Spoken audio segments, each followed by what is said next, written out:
아주 오래전에 나온 영화인데 라이언 일병 구하기라는 영화가 있었어요. 제가 청년 때 이 영화를 보면서 굉장히 충격을 받았습니다. 그 영화의 장면이 너무나도 사실적으로 그려졌기 때문이죠. 영화의 첫 장면은 수륙 장갑차가 이제 그 모선에서부터 떠나서 노르망디 해변으로 가기 직전입니다. 장갑차 문이 열리기 전까지 연합군 병사들이 쭈그리고 앉아서 소총을 들고 그 문이 열리기를 기다리는 것이죠. 이제 그 수륙 장갑차가 해안에 다다르고 이제는 문이 열립니다. 문이 열리니까 그 노르망들이 이제 상륙하는 것이죠. 독일군들이 집중 포화를 쏟아붓는 거예요. 그게 얼마나 사실적으로 그러는지 총알이 빗발치는 겁니다. 문이 열리자마자 그 자리에서 다 몰살하는 거예요. 다 죽어가면서 정말 전후의 시체를 넘어서 독일군 진지로 올라가는, 이게 노르망디 상륙 작전의 실화를 바탕으로 그려진 영화거든요.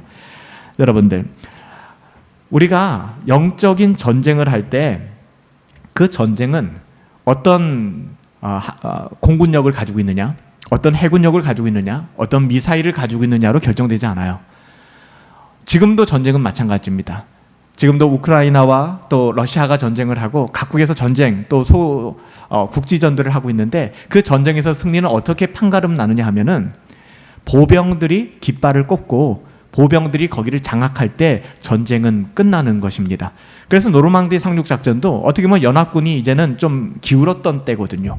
연합군이 계속해서 포격을 하고 또 항공 지원을 하고 그러면은 어느 정도 독일군들을 퇴각시킬 수 있었어요. 그럼에도 불구하고 그들이 노르망디에 상륙하고 그 땅을 밟지 않고서는 전쟁의 승리가 주어지지 않는 것이죠. 신앙생활 역시 비슷합니다. 우리가 지식적으로 개혁신앙을 무장하고 또 성경의 지식을 우리 가운데 잘 탑재하고 많은 경건의 서적을 읽고 또 설교를 들어서 우리 안에 어떤 신앙의 지식이 많다 할지라도, 여러분, 지식적으로 실력을 쌓는 것 부정하지 않습니다. 굉장히 중요합니다. 하지만 그거보다 더 중요한 것은 무엇인가? 그 지식을 가지고 우리가 마치 노르망디 상륙작전을 했던 것처럼 우리가 점령해야 될 땅, 우리가 점령해야 될 그 영역들, 하나님의 나라가 임해야 되는데 아직도 마귀 사탄의 권세, 세상의 가치관으로 살고 있는 그 땅 가운데 우리가 발을 내딛어야 한다는 것입니다. 우리가 손에 피를 묻혀야 된다는 것입니다. 여러분, 영적인 전쟁은 그냥 마음으로만 되는 것이 아닙니다. 여호수아에게 하나님께서는 지도력을 주셨습니다. 모세를 이어서 여호수아가 지도자가 되었죠. 그리고 하나님께서는 여호수아에게 징경 명령을 내리십니다. 어떻게 보면 여호수아에게도 시간이라는 것이 좀 필요하지 않겠습니까? 여러분, 여기서 우리가 함정이 있어요. 때로는 우리의 신앙이 요동칠 때가 있죠.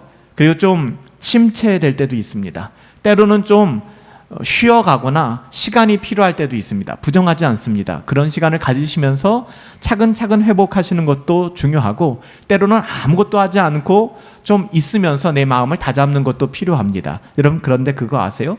영적인 법칙들을 좀 한번 잘 찾아보면은요, 생각해 보면은 그런 것 같아요. 그런 시간들이 우리에게 약이 되기도 하지만 반대로 그런 시간들이 우리에게 독이 되기도 하더라고요. 오히려 우리가 그럴 때일수록 하나님의 말씀을 의지하여 이렇게 항변할 수 있죠. 목사님, 기도하고 싶지 않은데 어떻게 기도를 합니까? 그런 마음 저도 이해합니다. 공감도 합니다. 하지만 그때가 바로 기도해야 될 때라는 거 아십니까? 우리에게 왜 역사가 일어나지 않냐 하면 기도하고 싶지 않을 때 기도하지 않기 때문에 역사가 일어나지 않는 것입니다. 여러분, 기도하고 싶지 않을 때 한번 기도해 보세요. 나를 복종시키세요. 여러분, 내가 기도하고 싶지 않고 내가 경건을 추구하고 싶지 않고 내가 그냥 나를 좀 방치하고 싶을 때, 물론 사람이 조금 쉬어감으로 말미암아 육신의 쉼을 얻고 회복되기도 합니다. 하지만 그 시간이 때로는 마귀 사탄이 우리를 흔드는 시간도 될 수 있다는 거예요.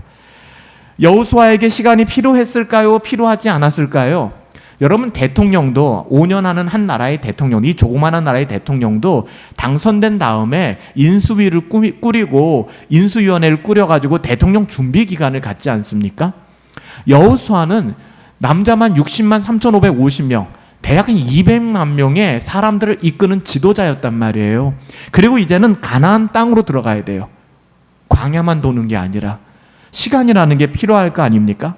전략도 좀 짜야 되고 군대도 훈련시켜야 되고. 그런데 하나님께서는 그런 시간적 여유를 주지 않는다는 걸 여러분 보세요. 하나님 여호수아를 미워하실까요? 하나님 여호수아를 골탕 먹이는 걸까요? 그렇지 않아요. 하나님께서는 여호수아가 잘 되기를 원하고요. 그 이름값을 하기를 원합니다. 구원자. 그래서 그들을 광야 땅에서 인도해서 가나안 땅으로 들어가는 선봉에 서기를 원하십니다. 그런데 시간을 주지 않아요. 여러분, 우리가 한번 쳐다볼 대목이 바로 이 대목입니다. 하나님께서는 때로는 우리에게 경건에 좀 목줄을 매시고 더욱더 경건에 집중하기를 요구하실 때가 있어요. 좀 서럽죠. 근데 왜 우리의 영적인 성장이 더디거나 한 스텝 올라가지 않는가? 그 순간마다 하나님의 뜻을 왜곡시켜서 내가 하나님 앞에 불평하고 원망하기 때문에 그래요. 엘리야처럼 투정 부리고. 물론 우리는 하나님의 자녀들이니까 곧 회개하고 돌아옵니다. 하나님의 때. 그렇지만 하나님께서는 그 시간을 줄이기를 원하는 것이죠. 하나님 얼마나 무대본지 아세요? 무조건 진격하래요. 묻지도 따지지도 말고 진격하래요. 여러분, 때로는 그럴 때 있거든요. 예전에 그런 제가 상담을 해준 적이 있어요. 어떤 한 형제가 자꾸만 죄를 짓는다는 거예요. 몸으로. 자기 몸으로 자꾸 죄를 짓게 된다는 거예요. 나쁜 생각을 하게 되고 또 나쁜 일들을 하게 된다는 것이죠. 제가 그 상담 내용을 듣고서 많이 당황스러웠어요. 아, 이럴 수 있겠구나. 이 형제 안에 있는 어떤 그런 음란함이라든지 형제 안에 있는 어떤 그런 여러 가지 영역들 때문에 굉장히 힘들어하더라고요. 그래서 제가 그 친구한테 굉장히 오래전 얘기입니다. 한 20년 전 일이게 뭐라고 권면을 했냐면요. 헬스를 끊고 운동을 하라고 했어요. 그리고 운동한 데마다 데리고 나왔어요. 새벽 예배 끝나고 같이 농구하고. 그러니까 어떻게 돼요? 몸이 피곤한 거예요. 몸이 피곤하니까 더 이상 육체가 들어가면 자기를 원하지 그 육체를 가지고 악을 범하거나 그렇지 않더라고요. 저는 그런 생각을 했어요. 하나님이 우리에게 시간을 주실 때마다 우리는 타락한 본성을 가지고 있기 때문에 이 시간을 경건한 쪽으로 사용하지 않더라고요. 그래서 하나님께서 우리에게 말씀하시는 것도 뭡니까? 선으로 악을 이기라는 거예요. 이게 무슨 말입니까? 선으로 악을 이기라고 하는 것은 선한 경건을 추구함과 선한 거룩한 삶을 애쓰는 거기에 집중함으로 말미암아 악을 행할 시간을 없애라는 거예요. 그래서 여호수아에게 지금 하나님이 묻지도 따지지도 않고 막 밀어붙이면서 진격해 하는 것은 잡생각을 없애는 겁니다. 아, 모세가 죽었는데 내 리더십이 통할까? 모세는 율법을 받은 사람이고 모세는 지팡이를 쳐서 홍해를 가른 사람이고 모세는 반석을 쳐서 물을 낸 사람인데 내 말이 씨알이나 먹힐까? 충분히 고민하지. 그러니까 쓸데없는 염려, 쓸데없는 고민이거든요. 그걸 하지 못하게 만드는 거예요. 때로는 이 순간에 여호수아는 답답할 수도 있었어요. 하나님 시간 좀 주시지. 근데 그 시간이 여호수아에겐 독이라는 걸 아셨어요. 여러분, 때로는 우리들에게도 하나님이 그렇게 밀어붙인다는 사실을 기억하세요. 우리를 망하게 하는 것이 아닙니다. 무조건 진격하라 하신다. 왜 그러실까? 전쟁은 누구에게 속한 것이다? 하나님께 속한 것이다. 그러니까 자꾸만 잔머리 굴리지 말라는 거예요. 여러분, 언제 이스라엘 백성이 전략을 짰습니까? 언제 이스라엘 백성이 뭔가를 계획했습니까? 없어요. 이후에도 마찬가지입니다. 이후에도 출애굽하고 가나안 땅에 들어가서 이후에도 여러분 기드온의 300용사 그 사람들이 대단한 거 같습니까? 다른 거 안 했어요. 항아리 들고 횃불 들고 여리고 그들이 어떻게 했습니까? 아니에요. 그냥 하나님 말씀대로 돌았던 것뿐입니다. 그러니까 오히려 하나님의 계획에 우리가 자꾸만 숟가락을 놓으면 그 가치가 떨어지는 거예요. 그러니까 하나님께서는 여호수아에게 전쟁은 나에게 속했다. 그러니까 넌 내 말에 집중하면 돼. 다른 거 생각하지 마. 모세가 죽었고 이스라엘 백성들의 이런 전력이 있고 상황이 이렇고 그런 거 고민하지 말라는 것입니다. 그리고 시간이 나면 인간은 하나님을 의지하지 않는 그 본성이 있다는 걸 하나님은 아셨던 거예요. 그래서 하나님께서는 급박하게 때로는 밀어붙이듯이 여러분 그것이 오히려 우리를 안전하게 하는 것입니다. 여러분, 모세가 죽었어요. 정말 큰일입니다. 여러분의 멘토가 죽었다고 생각해 보세요. 여러분의 사수가 죽었어요. 그것도 그냥 사수가 아니라 정말 대단한, 유일하다 할 정도의 사람이 죽었다고 생각해 보십시오. 여호수아는 기댈 언덕이 사라진 것입니다. 하나님께서는 위대한 사람, 여호수아가 존경했던 모세가 아니라 하나님께서 모세를 통해서 역사하셨기 때문에 더 이상 모세가 아니라 하나님을 바라보기를 원하십니다. 그래서 하나님께서는 하나님을 바라볼 수 있는 상황을 모세에게 만들어 주신 것이죠. 여호수아는 모세도 하지 못한 일을 감당해야 합니다. 이때 해야 될 건 뭡니까? 모세를 추억하고 모세가 했던 노하우를 다시 한번 들춰내고가 아닙니다. 하나님을 의지하는 거예요. 하나님을 신뢰하는 것입니다. 하나님이 명령하시는 시점도 좀 얄궂어요. 좋지 않습니다. 여러분, 항상 우리가 주의 일을 한다거나 이 세상을 살아갈 때 힘든 것은 환경과 상황이죠. 환경과 상황 때문에 우리는 불평합니다. 환경과 상황은 늘 풀어야 될 숙제입니다. 첫 번째 장애물이 뭡니까? 기가 막힌 타이밍, 불어난 요단강입니다. 요단강을 건너야 돼요. 요단강 동쪽에서부터 시작해서 서쪽으로 건너가야만 합니다. 이미 동쪽에 있는 몇몇 땅은 정복했습니다. 그리고 이제 서쪽에 있는 대다수의 가나안 땅을 정복해야 합니다. 요단강을 건너가야 돼요. 동쪽에서 건너 서쪽으로. 우리로 따진다면 강원도 쪽에서부터 태백산 넘어가지고서 어떻게 가는 거예요? 서쪽으로 가는 겁니다. 그런 그림을 가지고 있어요. 그런데 그때 요단강을 건너야 되는데 요단강이 어땠다? 요단강은 범람하고 있었습니다. 몸에 거두는 시기로 그때는 강이 범람하는 시기. 그러니까 요단강을 지금도 가보면 샛강과 같아요. 샛강. 굉장히 좁아요. 그런데 그 강이 몸에 거두는 시기에는 거의 500m, 600m의 강폭을 가지고 강이 흐릅니다. 근데 하필 하나님이 건너라 하는 그때가 개울 같은 요단강이 아니라 요단강이 정말 요단강 건너다 요단강 가게 생긴 거예요. 한 500m가 넘는 거예요. 이거 어떻게 건너갑니까? 얼마 전에 한국 그 여행객들이 이스라엘 여행하다가 아무것도 모르고 그냥 하천 난 곳에서 1박 하다가 거의 죽을 뻔한 사건이 있었어요. 왜냐하면 비가 내리는데 순식간에 그곳이 강으로 범람해서 다 떠내려가거든요. 이스라엘 지형 자체가 그래요. 불어난 요단강. 아니, 이때 해야 될 것은 뭡니까? 보세요. 우리가 요단강 건너가야 되는데 요단강은 인간의 힘으로 건널 수 없게 도도하게 범람하고 있습니다. 저도 옛날에 그랬어요. 홍수 나면 수영하면 되지. 여러분, 홍수 나면 수영할 수 있어요? 그 물 자체가 완전히 흙탕물입니다. 그 흙탕물이 흘러내려가는 거 어떻게 건넙니까? 건널 수가 없어요. 이때 해야 될 것은 원망일까요? 불평일까요? 성령 충만하지 못하고 우리가 경건을 끝없이 추구하지 못하면 이 순간에 나오는 게 불평, 원망. 끝없는 이야기를 풀어놓는 거죠. 하나님 이럴 수 있느냐? 이건 아니지 않냐? 홍해 한 번으로 족하지 않냐? 뭐 이따위 일이 내게 일어나냐? 정말 감당할 수가 없다. 당신 이거 당해봤느냐? 아니, 모세 죽은 지 얼마 안 돼서 내게 시간도 안 줘. 난 어떻게 해야 될 줄도 모르는데 나도 당황스러운데 갑자기 건너가래. 나 이거 어떻게? 분명히 불평과 원망이 나올 수밖에 없었을 것입니다. 여러분, 스스로 될지 안 될지 판단하고 머뭇거리지 마세요. 우리들의 인생 딱 바라보면 그런 거 있지 않습니까? 이게 될까? 안 될까? 자꾸만 우리가 우리의 잣대로 그 상황과 환경을 보시지 말라고요. 시험거리만 생깁니다. 시험거리만 생겨요. 즉시로 일어나.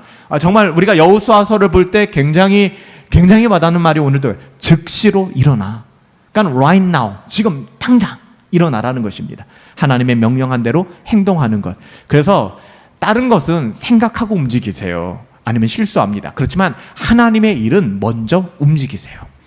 하나님의 말씀이 내 안에 그냥 각인되어서 그냥 본능적으로 움직이는 것. 여러분, 이것이 중요한 것입니다. 눈앞에 장애물이 있지만 일어나 그곳까지 이루고 하나님께 물어봐야 됩니다. 그냥 가라면 가세요. 마주하라면 마주하세요. 자꾸만 이게 맞느냐, 이 시기에 이런 게 맞느냐, 여러분 그렇게 고민하지 마세요. 여호수아는 백성들의 말에 귀를 기울이지 않았습니다. 이게 중요합니다. 지도자이지만 때로는 백성들의 말을 무시할 필요가 있는 거예요. 여러분, 우리가 특별히 유명인들이 댓글, 악플들 보고 많이 상처받지 않습니까? 여러분, 그런 거 보지 말라고 하잖아요. 백성들의 말 귀를 기울일 필요가 없는 것입니다. 여기 조건이 있어요. 물론 우리가 백성들의 말에 귀를 기울이고 그들과 좀 이렇게 합의하고 토론하고 그런 건 필요합니다. 여기서 지금 이야기하는 것은 그것이 명명백백한 하나님의 말씀이라면, 이것은 누구도 부인할 수 없는 성경에 기록된 하나님의 뜻이라면, 여러분 그것은 사람하고 논의하고 이야기할 게 아닙니다. 하나님께서 지금 여호수아에게 직접 말씀하고 계신 거예요. 여기서 여호수아가 머뭇거릴 필요가 무엇이 있습니까? 하나님의 말씀에는 상황 논리가 개입돼서는 안 됩니다. 그런데요, 목사님, 이게 어떻게, 이런 말은 필요가 없는 거예요. 알고 있거든요, 자기 자신도 이게 옳다는 사실을. 그런데 자꾸만 악한 영들이 우리 가운데 들어와 우리를 유혹하고 미혹하는 거예요. 그때 우리는 그냥 우리의 마음을 악에게 지지 말고 선에게 드리는 것이 좋습니다. 여호수아는 하나님의 말씀을 믿고 그 말씀대로 백성들을 인도했습니다. 이게 솔라 스크립투라 하잖아요. 하나님의 말씀이라 그러면 정말 대쪽같이 지키는 거예요. 누가 뭐라고 해도, 나를 파면한다 해도, 나를 돌로 친다 해도 하나님의 말씀이면 가는 겁니다. 할렐루야. 하나님 말씀 가는 거예요, 여러분들. 그러니까 여러분들이 지금 고민하고 있는 영역들을 기도하세요. 이게 하나님의 뜻이 무엇인가? 물론 그 문제 자체가 여러분들 뭐 신앙의 문제가 아니라고 생각할 수도 있고, 여러분은 뭐 사회생활의 문제일 수도 있지만 여러분 그렇게 분리되지 않아요.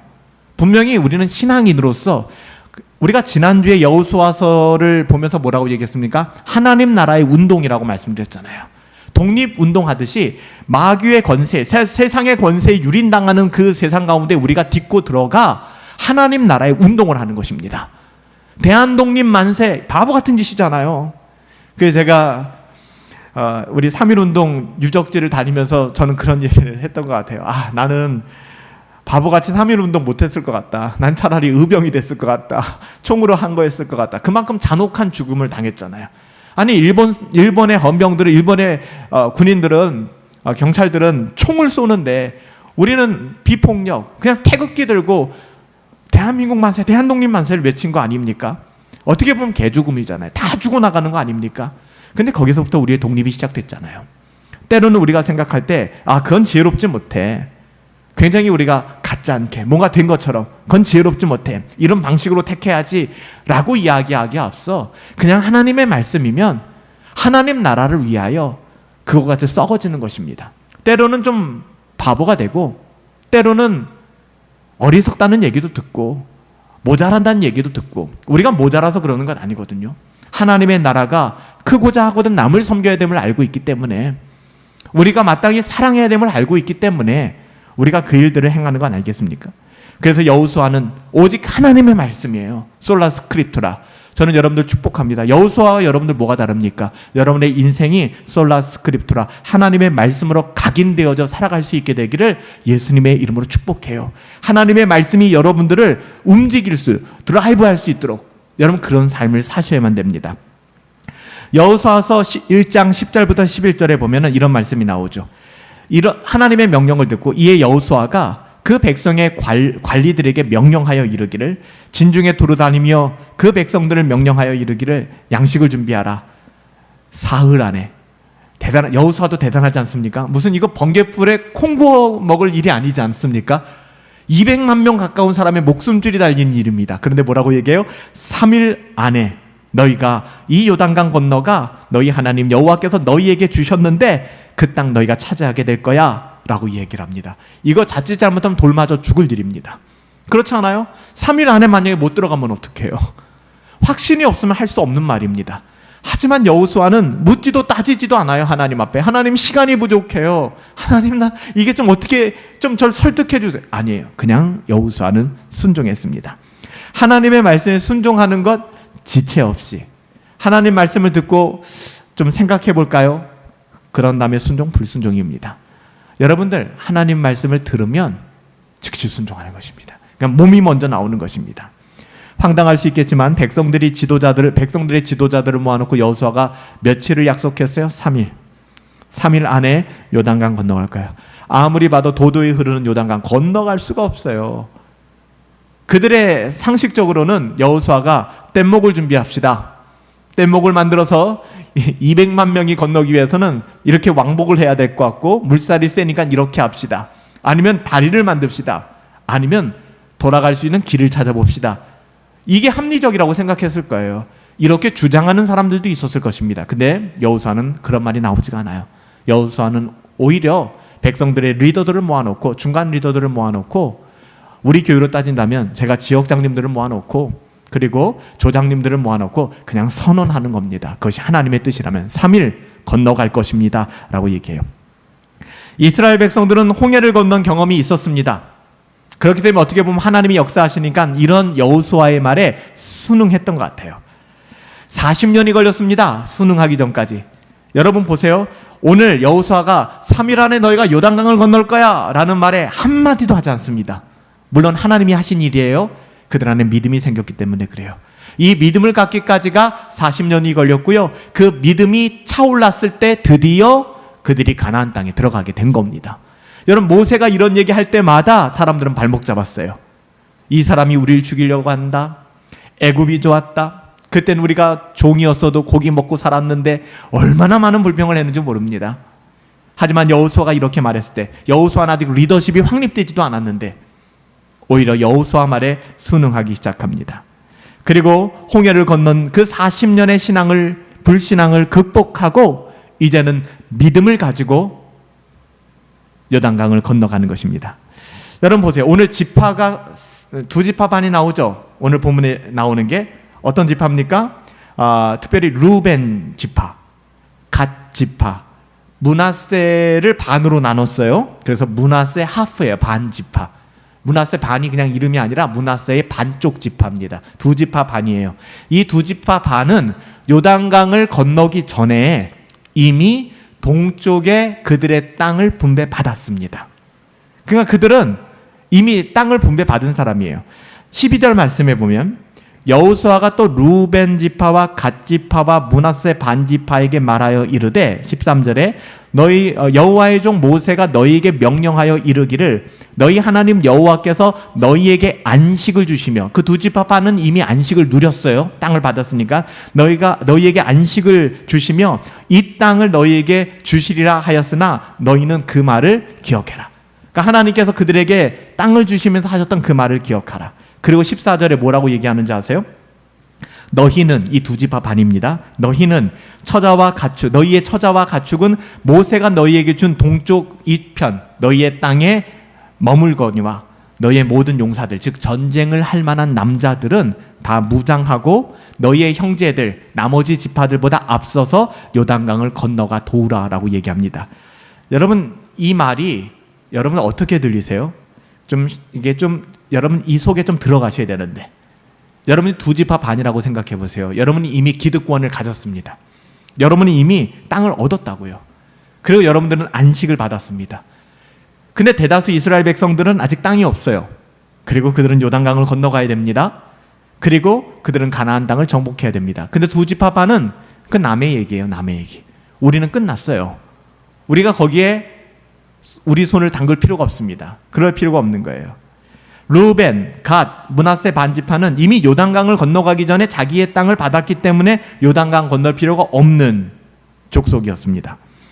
물론 땅을 얻기 전에 서로 돕겠다라는 약속은 했어요.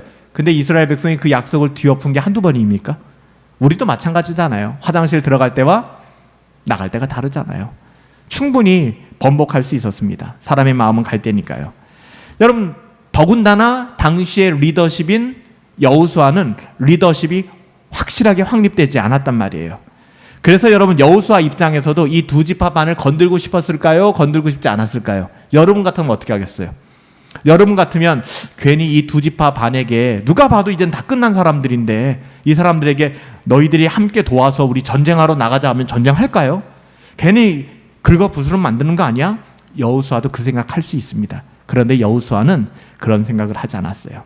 인간적으로 안 될 일, 또 무리한 일 별로 하고 싶지 않지 않습니까? 그래서 이 두 지파 반은 그냥 두고 절박한 나머지 지파만 데리고 마음 모아서 요단강 건너가자. 이게 더 효과적일 수 있습니다. 괜히 분란만 일으킬 수 있으니까. 하지만 그렇게 했다면 손쉬운 방법일 수는 있겠죠. 만약 그렇게 했다면. 하지만 하나님의 공의는 무너졌을 것입니다. 공평하신 하나님 없을 거예요. 나머지 지파는 동편 지파를 향하여 원망하고 불평했을 것입니다. 동편 지파도 마찬가지일 것이고 또한 이스라엘은 쪼개질 수 없잖아요. 12지파이긴 하지만 언약 공동체로서의 하나잖아요. 교회가 하나인 것처럼. 언약 공동체로서 하나됨도 완전히 깨지는 것이죠. 두 지파 반은 완전히 지역 감정의 대상이 됐을 것입니다. 여호수아는 그 손쉬운 방법을 택하지 않았어요. 하나님의 명령이었기 때문에. 그럼에도 불구하고 이미 땅을 차지한 지파가 선봉에 서라는 말 입에서 떨어지지 않았을 것입니다. 아무리 봐도 이건 불합리하거든요. 그래, 너희들이 나가서 전쟁을 해주긴 해주되 나머지 지파가 선봉에 서고 너희는 뒤에서 좀 도와줘, 거들어줘. 이게 맞았죠. 근데 여호수아는 단번에 뭐라고 얘기합니까? 너희 두 지파 반이 선봉에 서라는 것입니다. 앞장서라는 것입니다. 이 말이 쉽지 않았을 거예요. 하지만 여호수아는 사람들을 두려워하지 않고 그들이 해야 될 일이 무엇인가를 분명하게 제시합니다. 여러분, 이것이 오늘날 영적 지도자들이 갖춰야 될 덕목입니다. 지역장님들이나 아니면은 조장님들이나 교사들이 갖춰야 될 덕목들이에요. 자꾸만 환경과 상황, 사람의 어떠함을 생각하면 아무 말도 하지 못합니다. 이 사람의 비유를 맞추다 보면 이 사람이 상처를 받습니다. 이 사람의 상처를 어우르다 보면 이 사람이 힘들어합니다. 우리는 이럴 때 경건을 추구하는 영적인 지도자들이라면 어떤 것이 하나님이 기뻐하시는 일일까? 또 우리가 타협할 수 없는 하나님의 길인가?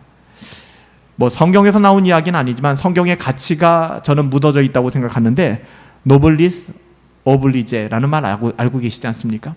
우리가 더 많이 가지고 더 많이 누릴 수 있는 계급들이, 그러니까 뭐 예전엔 귀족 계급들이죠. 어떻게 보면 그 노블리스들이 오블리제, 더 많은 의무와 책임을 짊어지는 겁니다. 오늘날 사회도 노블리스 오블리제가 잘 안 되죠. 그렇기 때문에 사회가 양극화되는 것이고 가진 사람은 더 많이 갖게 되는 것이고 없는 사람은 더 어려워지게 되는 것이죠. 힘들고 어려울 때마다 우리가 나오는 것이 뭐 우리나라도 지금 마찬가지 아닙니까? 세수가 부족하다라고 얘기하지만 많은 부분 부자 감세라고 하는 이런 부분들을 우리가 간과할 수는 없는 거 아닙니까? 가진 사람이 더 많이 내고 갖지 못한 사람이 덜 내는 것은 이건 너무나도 당연한 일인데 그냥 그것이 통하지 않는 것이죠.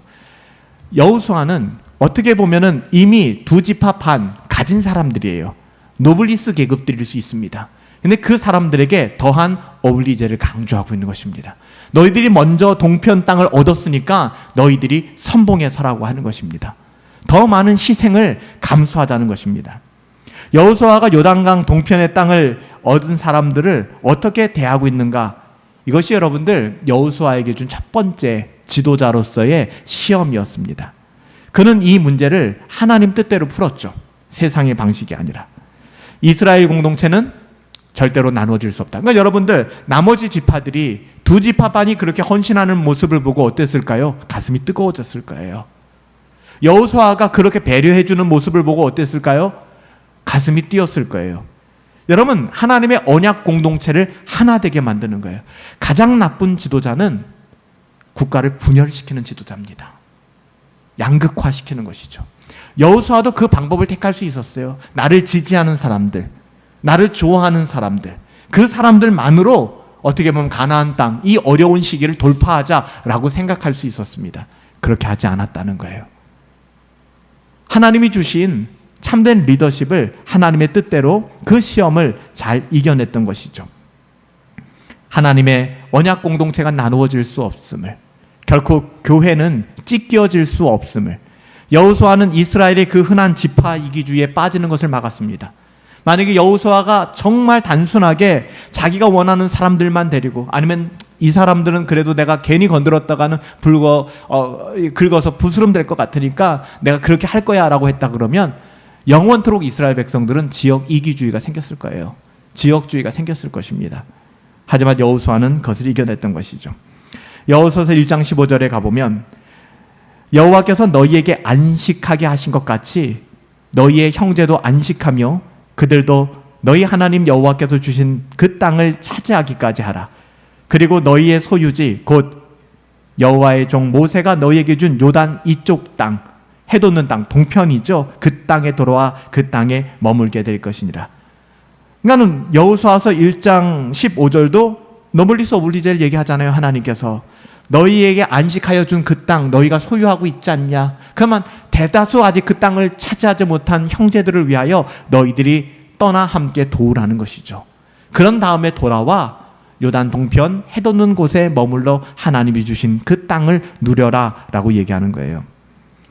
이스라엘은 운명 공동체로 더불어 안식해야 되는 것입니다. 공동체, 교회는 이런 것입니다. 내 문제만 가지고 기도하는 것 교회가 아닙니다. 나는 먹고 살기 괜찮은데 괜찮아, 교회 아닙니다. 내 자식들은 대학 다 들어갔고 내 자식들은 이미 직장 취직 다 했고 내 자식들은 결혼 다 했으니까 상관없어, 교회가 아닙니다. 항상 교회는 그 상황에 있는 수많은 사람들, 힘들고 어렵고 아직 그 시험을 넘기지 못한 사람들, 누군가는 좋은 대학에 들어갔지만 누군가는 재수를 할 수도 있고 삼수를 할 수도 있으면 좋은 대학 들어간 사람 앞에 앉혀놓고 간증을 하고 이렇게 해서 하나님께서 좋은 대학 들어갔다고 얘기하면 그 앞에 앉아있는 사람들이 어떤 상처를 받을까를 돌아볼 수 있어야 돼요. 내가 좋은 직장에 들어갔다고 하면 아직도 취업하지 못하고 힘들고 어려움 가운데 있는 사람들을 생각해서 내 언행을 조심할 줄 알아야 돼요. 여러분, 이것이 공동체거든요. 여러분, 가정에서 그렇지 않습니까? 형제자매들이 요즘 별로 없지만 우리 부모님 세대에는 좀 그래도 자녀들이 많았잖아요.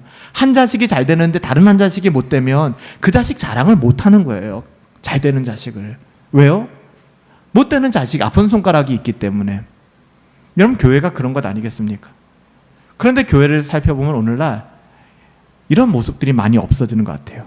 운명 공동체와 더불어 안식해야 되는데 너무나 개인주의적으로 살아가고 있다는 것이죠. 한쪽에선 전쟁을 치르고 있는데 다른 한편에서는 다리를 쭉 뻗고 있으면 여러분 되겠습니까?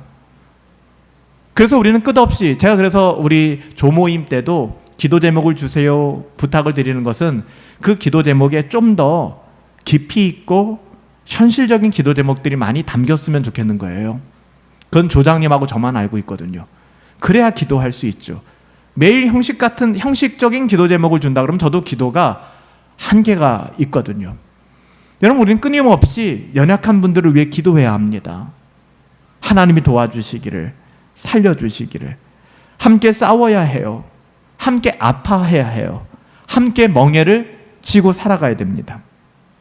하나님의 자녀들은 하나님의 일에 무관심해서는 절대로 안 됩니다. 교회는 어려운데 자신은 교회 일에 아무 관심이 없다면 여러분, 그거는 교회가 아니죠. 교회가 힘들고 교회가 어려운 부분들이 무엇인가를 함께 돌아보고 도울 수 있어야 돼요. 교회를 통하여 연약하고 어려운 지체들을 돕고, 그러니까 교회가 있으니까 우리가 교회를 통하여 이번에 필리핀 이주 노동자들도 후원할 수 있는 것이고, 때로는 튀르키예 지진이 있을 때도 우리가 그들을 도울 수 있는 것이고, 노예와 또 우리 시찰의 사나의 교회들이나 선교사님들이 어려움이 있으면 우리가 마음을 모아 그들에게 연보하고 기부하고 후원할 수 있는 거 아니겠습니까? 같은 마음을 갖는 것이죠. 우리 분당 허브 교회뿐만 아니라 우리 경기 중노회 교회는 하나의 공동체고 나누어질 수 없는 영역이니까요. 여러분, 나라가 망하면 개인이 있습니까? 여러분, 오늘날 그렇지 않아요? 사람들 요즘에 완전히 스태그플레이션 얘기도 나오고 경기가 굉장히 어렵고 인플레이션 얘기도 나오고 고물가와 이 경기 둔화 굉장히 오래되게 될 것이다. 이런 얘기 나오는데 미국도 영국도 주식은 많이 오르고 있다고 해요. 사람들이 굉장히 이상한 현상이라고 얘기를 해요. 이걸 어떻게 해석해야 될지 모르겠다. 사람들은 자기의 방법대로 여러 가지 자기의 부를 늘려가고 자기의 그 어떠함을 가지고 잘 살겠죠. 해외여행도 가고 자기가 먹고 싶은 것도 먹고. 그럼 나라가 망하면요. 예전에 톰 행크슨이 주연했던 영화 중에 터미널이라는 영화가 있었죠. 그가 한 나라를 방문하기 위해서 공항에 이제 비행기를 환승하기 위해서 머물고 있었는데 자기의 조국이 전쟁이 난 거예요. 그 나라가 전쟁이 나면서 무정부 상태가 돼버린 겁니다. 그 순간 그의 여권은 중지되는 거예요. 그러니까 그 공항에 머물 수밖에 없는 거예요. 입국도 안 되고 출국도 안 되는 겁니다. 나라가 없기 때문에. 여러분, 한 나라가 없다면 개인은 존재하지 않습니다. 여러분, 나라뿐만 있겠습니까? 우리 주님께서 교회를 세워주셨어요. 교회가 사라지면 어찌 신자가 이 땅 가운데서 신앙생활을 영위해 나갈 수 있겠습니까? 그것이 가능하다고 생각한다 그러면 여러분, 교회관이 정말 잘못된 겁니다. 그냥 유튜브로 예배 드릴 수 있고 이 교회 저 교회 나는 다 방문할 수 있고 이렇게 생각한다 그러면 그분은 교회관이 정말 잘못된 것입니다. 교회가 없는 것이죠. 그래서 더더욱 두 지파 반에게 현세의 복에 머물러 영적인 특권을 잃어버리지 말라고 얘기하는 것입니다. 이것은 어떻게 보면 두 지파 반이 자기를 희생한 게 아니라 그것은 그들에게 어마어마한 특권이었습니다. 요단강을 함께 건너갈 수 있는 영광, 그리고 하나님의 나라를 정복해 나갈 수 있는 그 영광스러운 특권을 여호수아가 배려해 준 거예요. 때로는 우리는 갖지 않게 그 사람을 배려해 준다는 이유로 그 사람이 믿음으로써 일어날 수 있는 기회를 박탈하는 경우도 되게 많아요. 굉장히 많습니다. 그러니까 우리가 생각할 때 안 될 것 같으니까 그 사람을 안 되는 방식대로 얘기를 해주는 거예요. 아유, 목사님, 지금 이 사람 많이 힘들고 있는데 그냥 들어주고 이해해주고 받아주고 그냥 기다려주고 지금 잘못된 거 알고 있지만 그냥 그래야 되지 않을까요? 굉장히 젠틀하고 굉장히 멋있는 말로 들릴 수 있지만 때로는 하나님께서 그 문제와 그 상황을 통하여 그가 믿음으로 일어나길 원하시고 우리라는 통로와 도구를 통해서 하나님의 말씀을 주고 그가 일어나길 원하는데 갖지 않게 우리의 어떠함으로 이 통로를 막아버리는 것이죠. 여호수아는 그 짓을 하지 않은 거예요. 여호수아는 두 지파 반에게 너희가 선봉을 서라 라고 얘기한 것이고, 이것은 이스라엘 공동체 전체를 살렸을 뿐만 아니라 이 두 지파 반에게 하나님 나라의 영광스러움, 여리고가 무너지고 가나안을 정복하는 그 모든 것들을 함께 경험하게 한 겁니다. 여러분, 이것이 놀라운 비밀이에요. 여러분, 우리가 하나님 앞에 나갈 때 하나님 분명히 물으실 거예요. 도대체 네가 하나님의 나라를 위하여 무엇 하다 왔니? 라고 물을 때 여러분 뭐라고 대답하시겠습니까? 물론 이것이 우리의 구원과는 무관해요. 우리는 오직 은혜로 우리 주 예수 그리스도의 보혈을 의지하여 구원받았습니다. 하지만 여러분들, 우리의 삶이 하나님 앞에 하나님께서 상 주시고 복 주신다고 하셨잖아요.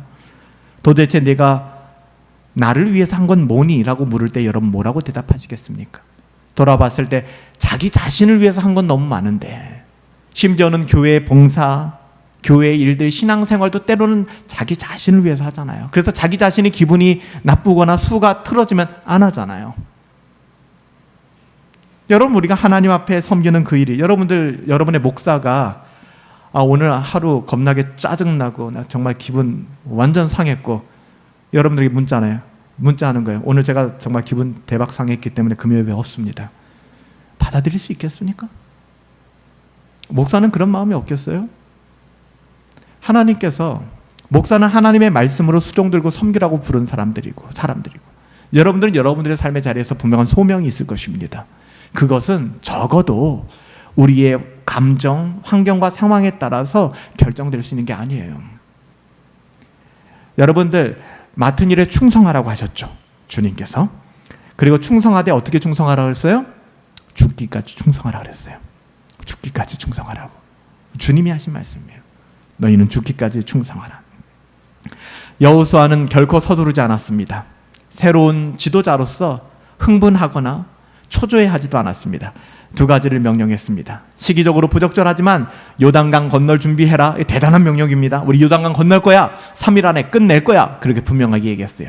또 하나, 분란의 소지가 있을지 모르지만 그럼에도 불구하고 공동체를 세우는 일을 했습니다. 요단 동편을 차지한 지파들에게 노블리스 오블리제를 명한 것이죠. 우리 같이 가야 해 라고 얘기한 것이죠. 이스라엘 백성은 하나님이 은혜를 주시기에 함께 순종했습니다. 16절 말씀에 보면 뭐라고 얘기합니까? 그들이 여호수아에게 대답합니다. 당신이 우리에게 명령하신 것을 우리가 다 행할 것이요, 당신이 우리를 보내시는 곳에 우리가 가리이다. 할렐루야. 이 성령 충만한 자들의 믿음의 고백이에요. 하나님의 은혜가 있는 공동체의 고백입니다. 여호수아도 인간적인 두려움과 갈등이 있었을 것입니다. 하지만 하나님께서 공동체에 동일한 마음을 주심으로 먼저 여호수아를 강하고 담대하게 하셨어요. 우리가 이 땅을 정복하여 살아가는 길은 오직 하나님의 말씀을 경청하며 순종하는 것입니다. 하나님의 말씀에 순종하세요. 하나님은 항상 우리와 함께 계시잖아요. 조건적인 행동이 아닙니다. 여호수아는 요단강을 건너기 위해 많은 것을 준비할 필요가 없었습니다. 저와 여러분들, 하나님의 약속의 땅으로 들어가기까지 너무 많은 것 준비할 필요 없어요. 너무 많이 생각하지 마세요. 너무 많이 준비하지도 마십시오. 하나님은 항상 우리와 함께 하세요. 여러분, 기본적인 것만 하면 됩니다. 기본적인 것. 경건을 추구하고 하나님 말씀 앞에 예민해지는 것. 여러분, 이거 씨름하셔야 됩니다. 저도 금요 예배 나오시는 분들은 또 새벽 경건에 다 열심히 하고 계시고 말씀 붙들고 씨름하고 애쓰는 것 알고 있어요. 여러분, 경건 추구하고 하나님 말씀 앞에 예민해지는 것, 정말 제가 가장 많이 인용하는 시 구절처럼 윤동주님이 서시에서 그렇게 고백했잖아요. 잎새에 이는 바람에도 나는 괴로워한다. 그러니까 하나님의 말씀으로 우리가 그렇게 예민해져야 합니다. 그리고 용기 있게 단순하게 순종하는 것. 오늘 이 밤에 하나님께서 우리들에게 요단강으로 향하라고 하세요. 생각 복잡해지지 마세요. 와, 지금 이 시기에 요단강이 어떤데? 여러분, 시간만 나면 우린 불평하고 불만족스러워하고 우리의 어떠함으로 하나님 앞에 불평밖에 안 합니다. 하나님이 가라 하면 갑시다. 죽지 않아요. 죽이지 않습니다.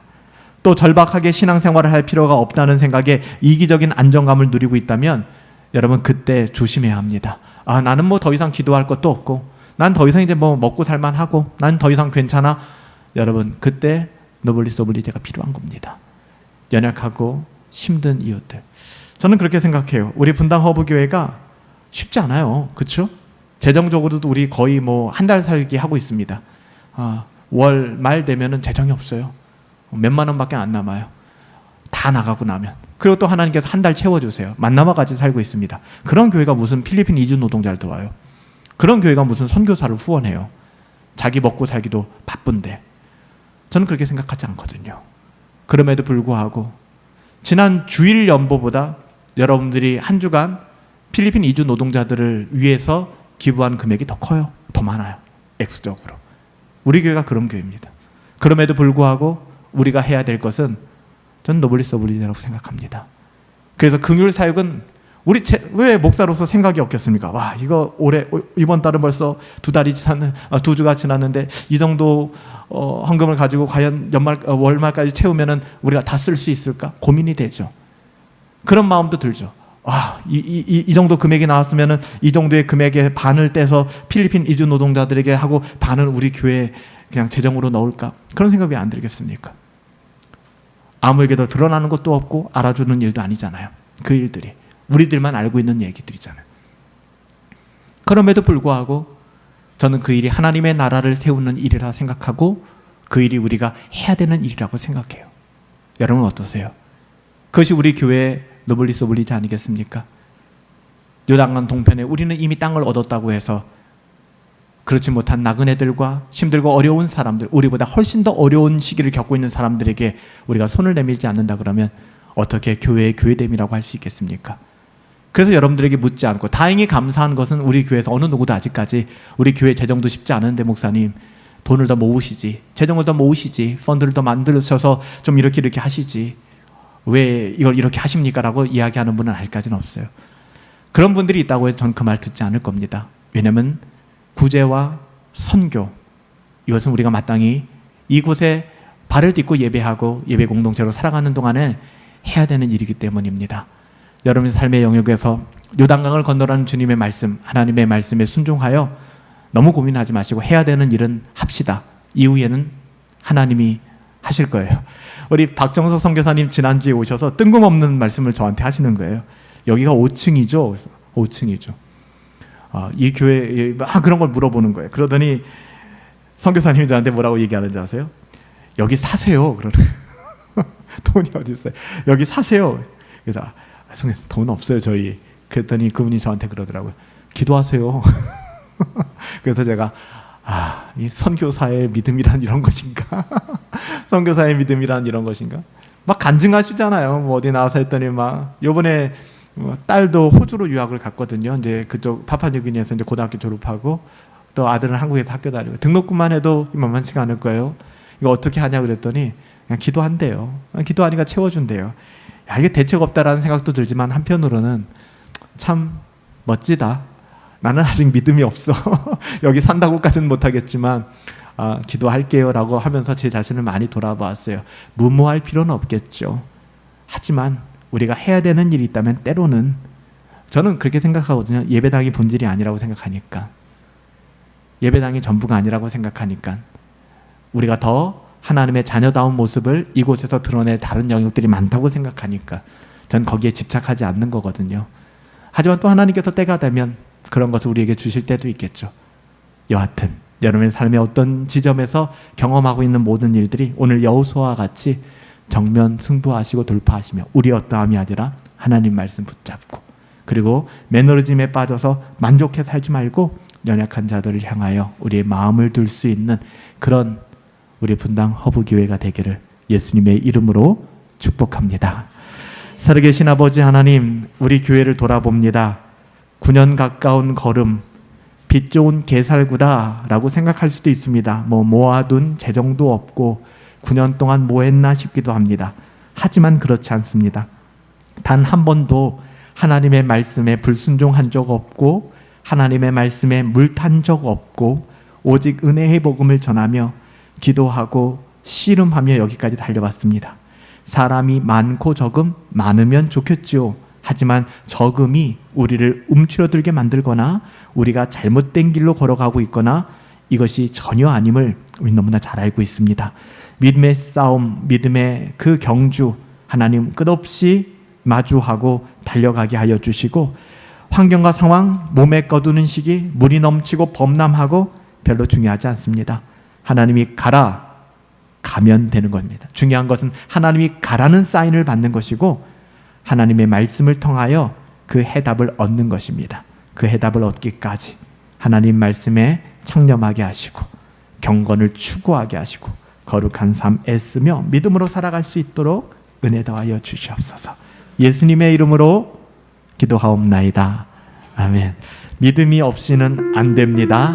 우리 하나님 앞에 그렇게 고백합시다. 주님, 제 마음이 너무 둔해요. 오늘 이 시간은 내 마음을 좀 다시 갈아주세요. 칼을 새롭게 갈듯이 하나님 예리해지기를 원합니다. 하나님 나라에 속한 자로 살아가기를 원합니다. 우리 다 같이 고백할까요? 주님, 제 마음이